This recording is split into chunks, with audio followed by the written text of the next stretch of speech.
Hii ndio baadhi ya maswali inayogonga vichwa vya wengi nchini Kenya. Kwa nini simu ya Rais Uhuru Kenyatta ndio tu iliyopokelewa na zaidi ya execution kusitishwa juu yake Margaret Nduta?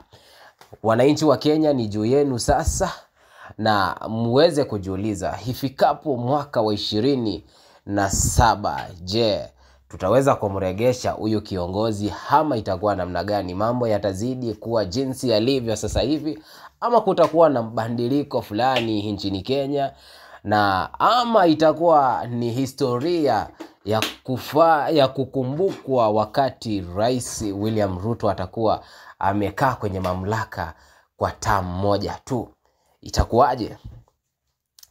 So Wakenya, muzidi kufikiria na kuwaza zaidi lipi la kufanya, lipi litakalotokea, na zaidi hapo tunamwombea Margaret aweze kurudishwa nchini Kenya akiwa salama salmin, na hata kama ni kifungo tu akuje au hafungwe tu nchini Kenya, lakini hatuwezi kubali hata kidogo ama hatuwezi furahia hata kidogo tunapoona ako pale Vietnam na mambo bado yanazidi kuchemka.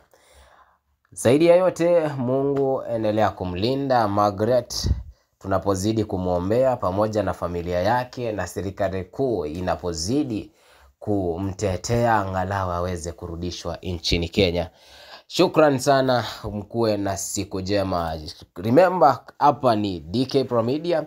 Tuzidi kulike, kusubscribe, na ukisikia hii sauti share, sambazia mabeshte. Shukran.